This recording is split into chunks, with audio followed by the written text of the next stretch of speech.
We're just stepping out the door. Most of you are warm and windy. You know, this time of year, that means there's something brewing. And to be more specific, we do have that tornado warning right at the edge of our area. Now, this is dragging really from what is southern middle Kentucky, and it's clipping Wayne County. So this storm is going to keep moving up across Pulaski County, across Laurel County. But that does mean at the moment, there is this one storm coming from Cumberland City towards Monticello at 7 o'clock on the dot. So again, the next 10 minutes, that storm that's showing signs of rotation on radar. Again, that's why it's warned for now. But notice this whole trail of storms is still moving from middle Tennessee to southeastern Kentucky. So that's going to continue to clip our area, especially over the next several hours, create a couple of storms further east. But the bulk of that rain will be right here from Fentress to Wayne. Some very heavy rain there along the edge of our area. And that's just with that edge of the storm. It's still going to push east in our area coming up in that first alert 8-day planner. Heather, thank you. We have your morning in 8 minutes here. It's been a restless night's sleep for several people across our area, including in Middle and West Tennessee. Governor Bill Lee declared a state of emergency with at least 3 tornadoes already confirmed by the National Weather Service over in Memphis. Take a look at this. This is one of those right now. Through the flashes of lightning, this was heading toward Selmer, which is right outside of Memphis. Tom Thiel sent this in to our station in Memphis. And here's a look at a possible funnel cloud in Portland, Tennessee, north of Nashville, just before the Kentucky line. You can also see the lightning off in the distance as that storm passes through. And here's another possible funnel cloud spotted in Middle Tennessee. This one right in Nashville. It's a really scary situation there. You can see how dark the sky is. The video was taken yesterday evening. And Kentucky Governor Andy Beshear also declaring a state of emergency in the Commonwealth. Take a look at these pictures. They're from a business in Louisville that got hit hard overnight. The business owner says thankfully no one was hurt. And this morning we're learning new details in the investigation of 6 workers who died at Impact Plastics in Unicoi County during Hurricane Helene. The Tosha investigation says the company is not responsible for the workers killed in that flooding. Tosha says Impact Plastics exercised reasonable diligence in dismissing employees that day, saying the company gave people enough time to safely escape the floods. However, victims' families disagree. 25% tariffs on vehicles shipped to the U.S. have started today. However, the president announced a new 10% tariff on imports from all countries, plus higher rates for some other countries. So here are 5 ways experts say Americans might feel the impact. 1, higher prices. Most economists predict U.S. businesses that pay the tariffs will pass that on to the consumers. The Trump administration downplays that, though. 2, an economic slowdown. J.P. Morgan predicts a global recession if the president maintains these tariffs, though his supporters note other countries don't have to retaliate. 3, blows to retirement funds if the stock market does not fully rebound.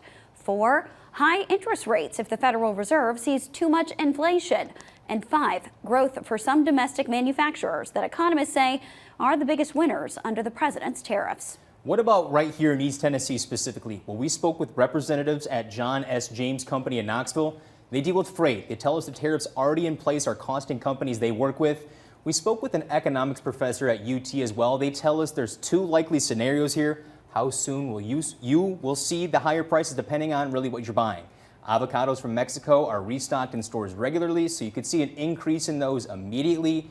But things like steel parts could take longer for cost to trickle down to you at home. As you get your taxes done, an important reminder to not trust everything that you see online. The IRS is warning taxpayers about bad tax return advice on TikTok and other platforms. You may be following false claims and missing out on legitimate deductions.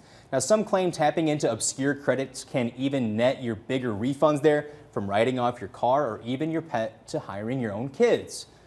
Experts warn following some of this advice could lead to fines and delays getting anything you are owed. They say the biggest mistake people make is not claiming credits they do actually qualify for, like the earned income and child tax credit. Remember, the important date for your taxes to file is April 15th. We're just a few days away from the Covenant Health Knoxville Marathon race weekend. It's Saturday and Sunday. Get your running shoes ready.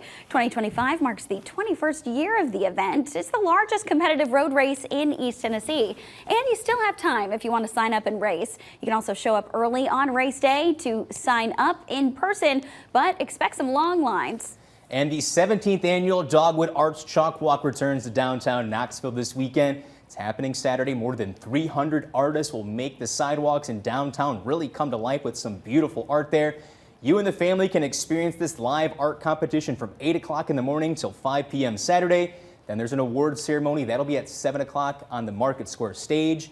The event is free and open to everyone. You can certainly expect a busy weekend on the roads. We want to get a check of that first alert traffic with Olivia Calfee. Yeah, guys, definitely a busy weekend. Already a little bit of a busy start out there on the roads this morning. If you are traveling east from Kingston on into Knoxville, you're traveling on I-40 in those eastbound lanes. There is a vehicle fire in that area right now. Crews out there been watching that camera. They're working really hard to get that cleaned up, so I am hopeful that that will get moving along here soon.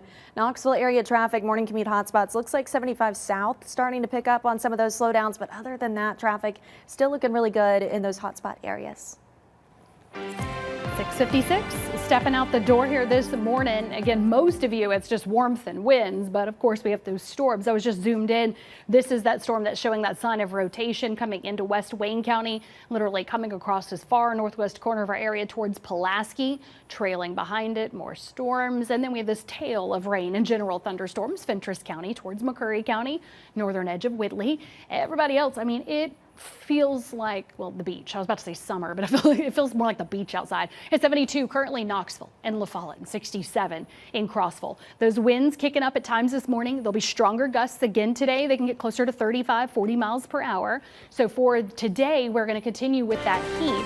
Those highs in the mid 80s last through Saturday with spotty storms outside of that Tennessee-Kentucky line this morning. So I'm tracking those storms and when that front rolls through here Sunday, all coming up on the CW at 7. Heather, thanks. Our hearts are with our neighbors experiencing this severe weather. We've got more on the CW.